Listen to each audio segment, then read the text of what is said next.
Bueno, vamos a abrir la Biblia ya habiéndoles dado la bienvenida, ¿verdad? Betty, estamos contentos de que estés aquí. Gracias a Dios, gracias a Dios.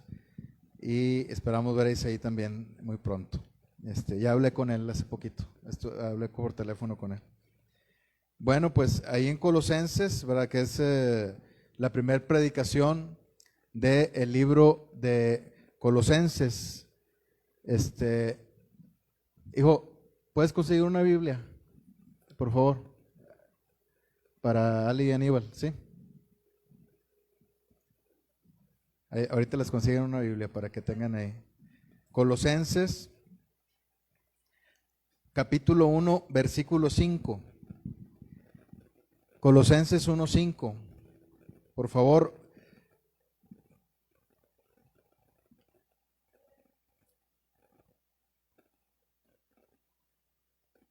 Le voy a dar lectura y luego oramos. Y les pido con toda sinceridad, con todo mi corazón, que oren por la predicación del día de hoy. Por favor. Dice así Colosenses 1:5: a causa de la esperanza que os está guardada en los cielos, de la cual ya habéis oído por la palabra verdadera del Evangelio. Vamos a hablar de la palabra verdadera del Evangelio. Oremos, por favor. Bendito Dios, te damos gracias, Señor, por habernos dado el día de hoy una nueva oportunidad de vivir, Señor, de estar aquí reunidos en tu nombre, de adorarte, de glorificarte, Señor, de dejar un poco de pensar en nosotros mismos y de poner nuestros ojos en ti, bendito Dios, en tu Hijo Jesucristo, que es el autor y consumador de la fe. Nadie más, Señor, ni nosotros mismos merece que nuestra atención esté puesta en ninguna persona, Señor, más que en ti. Te ruego, bendito Dios, que nos ayudes en esta noche. Perdona nuestros pecados, Señor, limpia nuestro corazón, que todo lo que obstruya el paso de tu palabra hacia nuestro corazón sea destruido, Señor, sea derribado, que sean quebrados los muros, Señor, con el mazo de la oración, para que tu Santo Espíritu con toda libertad traiga, Señor, el alimento espiritual a nuestra alma. Te ruego que bendigas, Señor, esta palabra que es tuya, y queremos, Señor, decirte que nos da un gran gozo poder escucharte y poder saber tu voluntad por medio de tu palabra. Gracias, Señor. Nos ponemos en tus manos. En el nombre del Señor Jesucristo. Amén.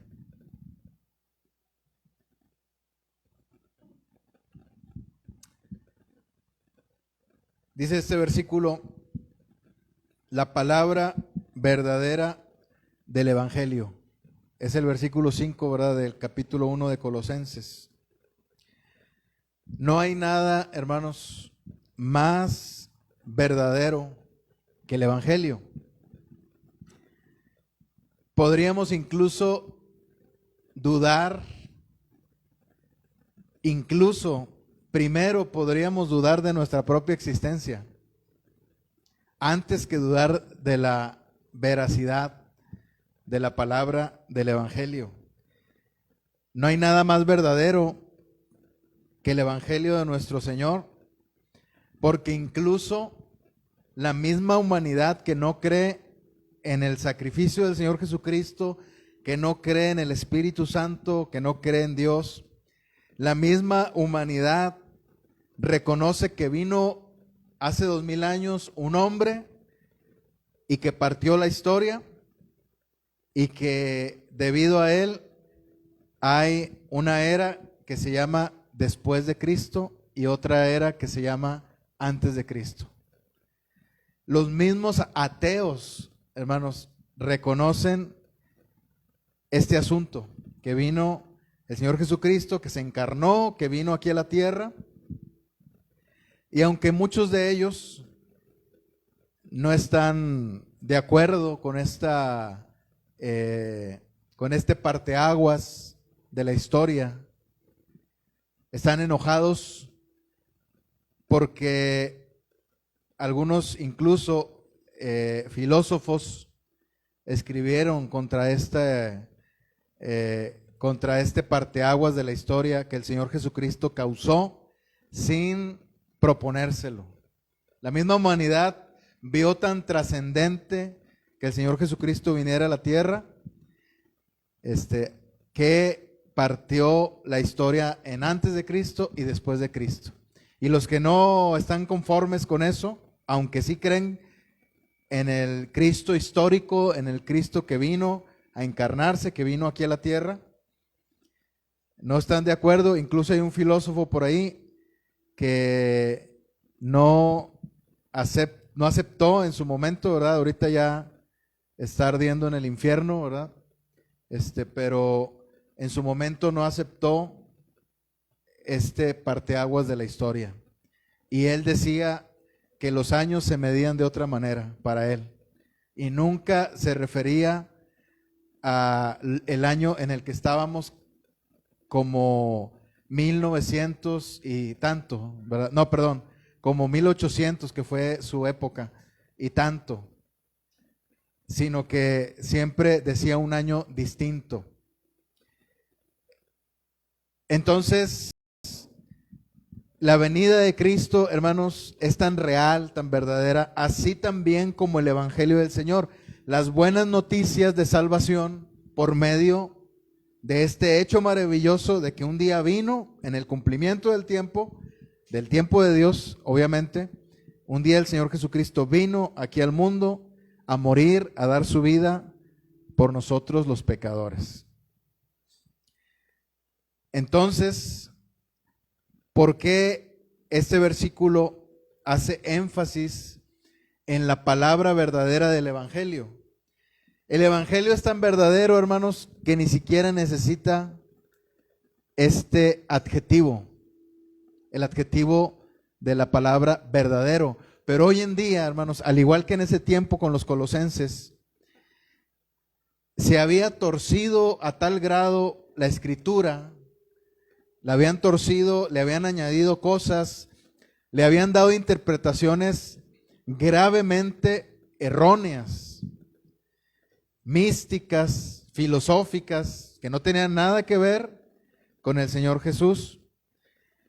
De tal manera que hoy en día se habla del Evangelio verdadero, así como en ese tiempo. Incluso Gálatas, el apóstol Pablo en la epístola a los Gálatas, dice: si alguno viene y presenta otro evangelio, sea anatema, aún así si es un ángel del cielo, dice el apóstol Pablo. Y luego aclara, no que haya otro, sino que algunos tuercen las escrituras. Entonces es bien claro que no hay otro evangelio, es bien claro que el evangelio en sí mismo es verdadero, no necesita ningún adjetivo, pero la misma perversión del hombre de haber torcido la escritura, de haber añadido interpretaciones equivocadas, hacen que el mismo apóstol Pablo le ponga este adjetivo para diferenciarlo de entre todo lo que ya se predicaba en ese tiempo en la iglesia de Colosas o en esa tierra, ¿verdad? Ya se había torcido el evangelio, y por eso aquí el apóstol Pablo dice: ya habéis oído por la palabra verdadera del evangelio.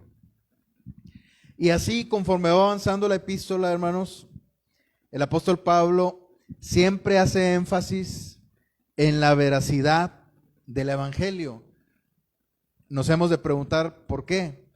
Bueno, en ese tiempo esta tierra de Colosas, que estaba, donde hoy en día está Turquía, por Asia, ahí ubicada en ese lugar, vamos a decir, en la cuna de el misticismo oriental, así como Grecia era la cuna tanto del conocimiento como de la filosofía, pero también de la mitología, de la falsa religión romana, incluso de ahí nació en Grecia. Me refiero a lo que creían los latinos, los romanos en ese tiempo, ¿verdad? Todos los dioses en los que creían, toda esa mitología nació o tenía su cuna en Grecia. Bueno, así de ese mismo modo, en Asia, en el área de Turquía, estaba la cuna del misticismo oriental, que persiste hasta hoy en día. Si ustedes se fijan, hay mucha gente que habla de la metafísica, que habla de la ley de la atracción, ¿verdad? La gente que piensa que repitiendo muchas cosas, repitiendo muchas veces una cosa, con eso ya va a lograr que se manifieste eso en su vida. Por ejemplo, la prosperidad, la abundancia, etcétera. La persona comienza a repetirse una frase, ¿verdad? De que yo no nací para vivir en la pobreza y soy una persona sumamente abundante, etcétera. Lo estoy inventando, ¿verdad? Y lo empiezan a repetir, y piensan que entre más lo repitan, comienza a hacerse verdadero en su vida. Bueno, todo ese mugrero viene de ahí, tiene su cuna ahí en ese lugar, en Asia. Todo eso es oriental, ¿verdad? No es occidental, es oriental. Y hoy en día muchos, incluso cristianos, creen todas esas cosas. Por eso decretan, por eso dicen, yo declaro que esta enfermedad se va en el nombre de Jesús. ¿Por qué? Porque piensan que repitiendo algo se va a manifestar en su vida. Bueno, todo eso proviene de ahí. Todo eso es falso, porque la palabra de Dios no enseña nada de eso. La palabra de Dios te enseña que tú le ruegues a Dios, que tú le pidas a Dios, pero en ningún momento la palabra de Dios te enseña que digas, yo decreto, yo declaro la guerra en contra de mi peor enemigo, que es. O sea, en ninguna parte de la Biblia aparece eso. Y muchos cristianos hoy en día lo están practicando. Así, de ese calibre estaba el problema también en Colosas. Había una manifestación del misticismo oriental en la misma iglesia de Dios.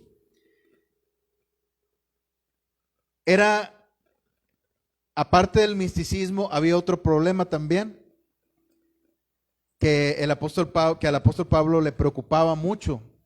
¿Cuál era ese problema? Que en ese tiempo también, justamente ahí fue donde surgió, no sé si han escuchado de los gnósticos o los agnósticos, ¿verdad? Se le agregó una A para poder pronunciarlo con mayor facilidad. Los agnósticos, de ahí nació, ahí surgió todo eso también.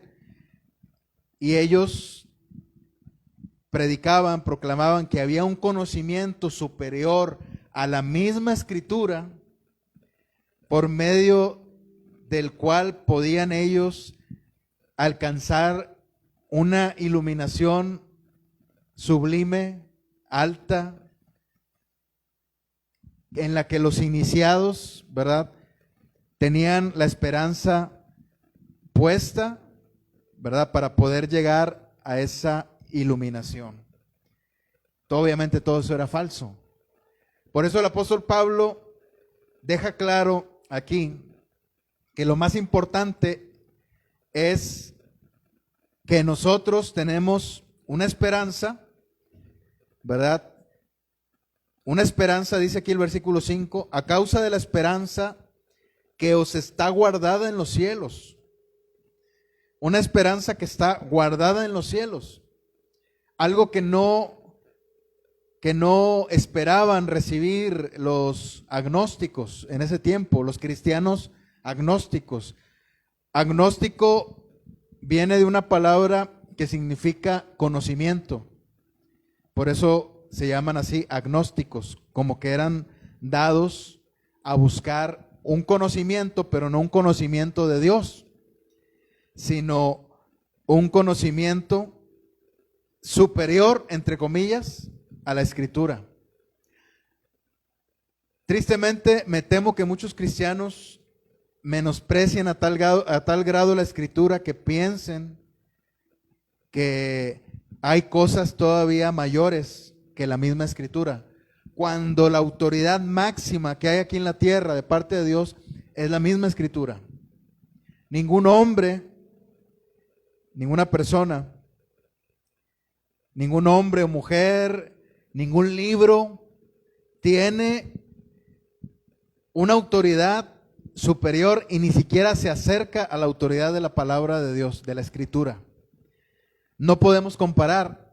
Si nosotros buscamos en quién confiar, si buscamos una enseñanza en la que nosotros debamos confiar, ahí está la palabra de Dios, la Escritura. Es lo más seguro que podemos encontrar aquí en la tierra, porque todo lo demás, hermanos, no es más que basura filosófica, vanas sutilezas.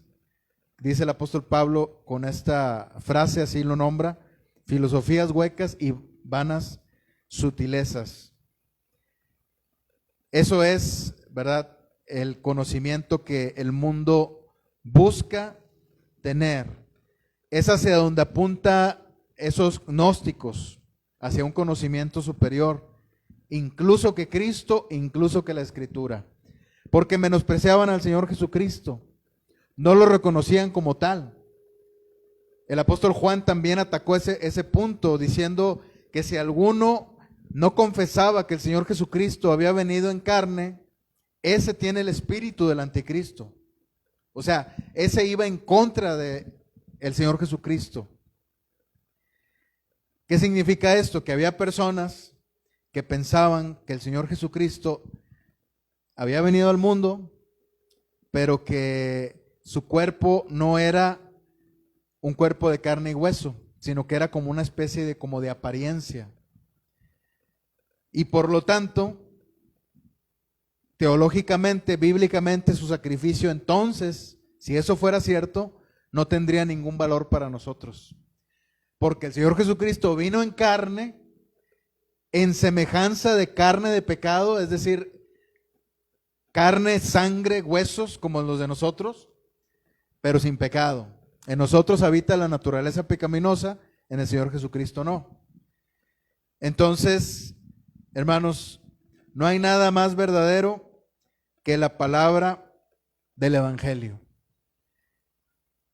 Una de las pruebas de esta veracidad de la palabra del Evangelio, hermanos, es el testimonio de conversión de un cristiano. Los colosenses habían conocido al Señor Jesucristo, no por medio del apóstol Pablo. Ese es un detalle también interesante que me gustaría mencionar, al menos en esta primera predicación de los colosenses. Este detalle es que el apóstol Pablo no había fundado la iglesia de los colosenses, así como había fundado otras iglesias. El apóstol Pablo no había ido ahí a la tierra de Colosas a predicar el evangelio como lo había hecho en otras partes. Sin embargo, quien había predicado ahí en ese lugar era un hombre llamado Epafras, que está ahí en el versículo 7. Espero estar pronunciándolo bien, dado que si no tiene acento en la E, aunque sea mayúscula, se debe pronunciar Epafras. Dice el versículo 7, nuestro consiervo amado, que es un fiel ministro de Cristo para vosotros, quien les había ministrado el evangelio del Señor Jesucristo, era este hombre Epafras, que era un amigo del apóstol Pablo, dice consiervo amado. Entonces, ese es un detalle también importante que hay que tomar en cuenta. Sin embargo, eso no le quitaba al apóstol Pablo la autoridad de apóstol. Él podía estar al pendiente de los colosenses, él estaba preocupado por los colosenses, incluso Epafras había llevado esta información al apóstol Pablo, de que los colosenses estaban pervirtiendo la palabra verdadera del evangelio y la estaban convirtiendo en algo falso. Y tenemos ahí al apóstol Pablo, hermanos, escribiéndole a una iglesia cuyos miembros ya habían conocido al Señor y su vida ya había cambiado. Esa es una de las cosas verdaderas del evangelio.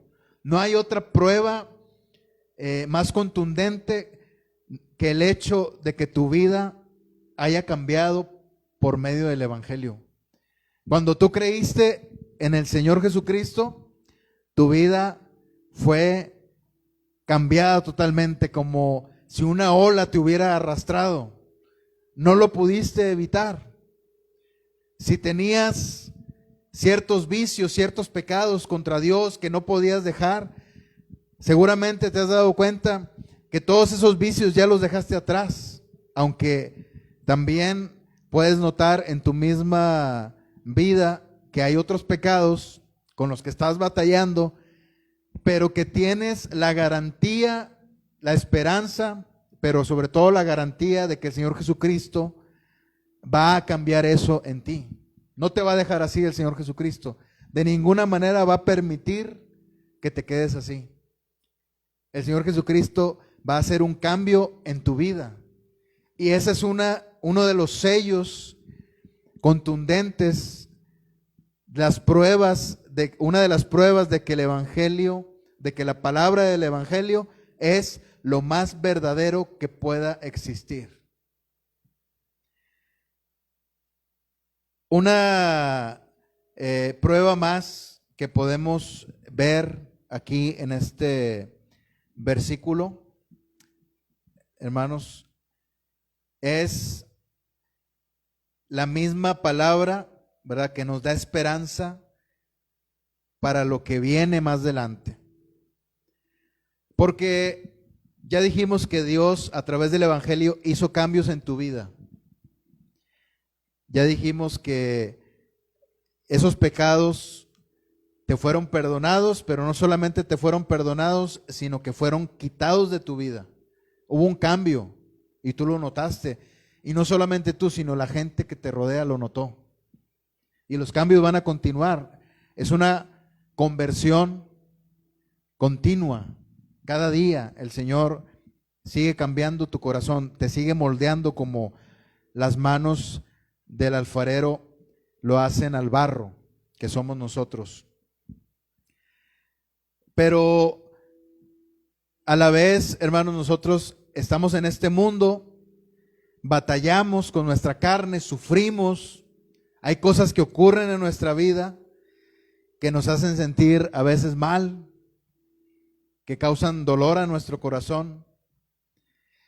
Y por lo tanto nosotros necesitamos también una esperanza en donde fundar nuestra fe.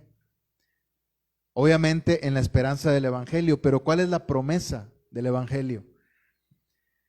Es que un día vamos a estar en el cielo con Dios. Dice aquí, a causa de la esperanza que os está guardada en los cielos. Esta esperanza, hermanos, que está guardada en los cielos, que ahorita no podemos ver, pero que por fe esperamos recibir, es la que nos mantiene día con día firmes en el Evangelio. Si no hubiera una esperanza, hermanos, si no supiéramos que un día vamos a ir al cielo con Dios y que nuestros familiares también pueden alcanzar esa promesa, si tan solo se convierten de sus pecados y reciben la salvación por medio del Señor Jesucristo, podemos nosotros estar confiados en esa esperanza. Se te puede acabar todo aquí en la tierra.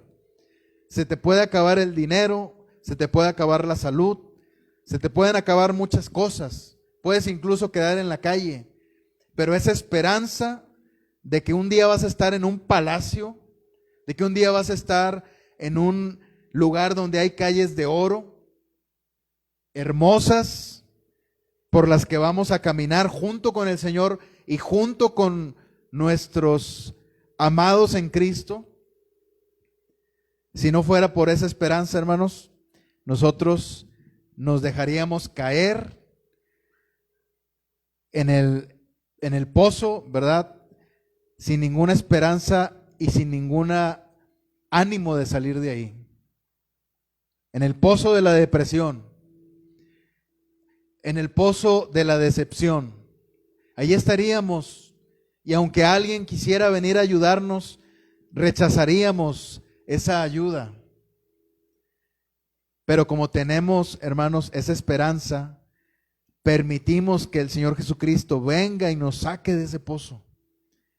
Y que cada vez que caigamos en esa apatía, en esa depresión, en ese malestar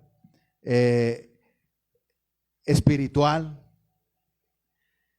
sabemos que el Señor viene, extiende su mano, nos toma en sus hombros como una oveja que cayó en un pozo y nos vuelve a poner en el redil junto con las demás ovejas.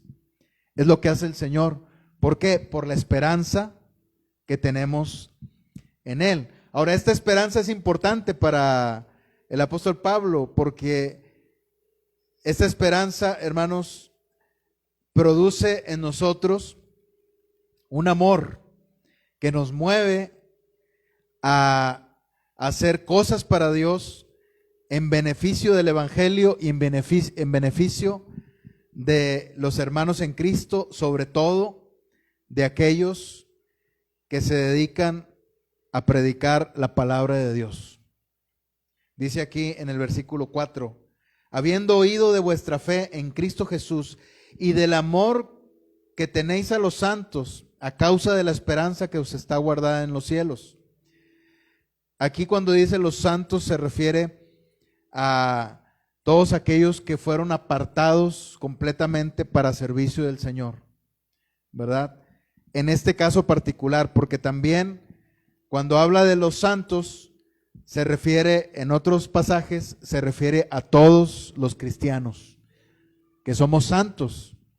Somos santos porque fuimos apartados para Dios, porque fuimos apartados del pecado para dar nuestra vida en servicio a nuestro Dios, ¿verdad? Entonces, hermanos, tenemos aquí esta palabra verdadera del Evangelio. Y por último, esta palabra, hermanos, es verdadera porque esta palabra no habla de una religión, no habla de una filosofía, no habla de un conocimiento especial, sencillamente habla de la vida del Señor Jesucristo. Habla de la muerte del Señor Jesucristo. Habla de la resurrección del Señor Jesucristo de entre los muertos para salvación a nuestras almas.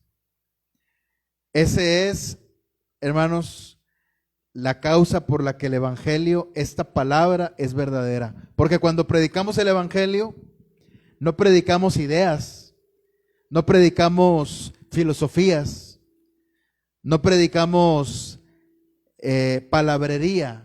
Predicamos al Señor Jesucristo vivo, resucitado de entre los muertos, que murió en una cruz por causa de nuestros pecados, cuyo sacrificio hizo posible que fuéramos salvados de la muerte eterna en el infierno, pero que el Señor mismo resucitó de entre los muertos también para confirmar esa salvación. Entonces, por eso la palabra del Evangelio es verdadera, porque habla del Señor Jesucristo mismo. No hay palabra más verdadera que el Evangelio, que la palabra del Evangelio. Y esto lo hemos vivido y lo vamos a seguir viviendo, lo vamos a seguir viendo en nuestra vida. Esta verdad del Evangelio, esta veracidad, que cuando nosotros, hermanos, permítame usar esta expresión, cuando verdaderamente nos haya caído el 20, porque a veces como que no nos cae el 20, ¿verdad? Como que no nos conectamos, no agarramos la onda de que el Señor Jesucristo, hermanos, está haciendo una obra verdadera en nosotros por su palabra. Cuando nos caiga el 20 de esto, hermanos, cuando lo entendamos así, vamos a sorprendernos y nos vamos a dar cuenta de todo lo maravilloso que Dios, de todos los cambios maravillosos que Dios está haciendo en nuestra vida y en la de nuestra familia.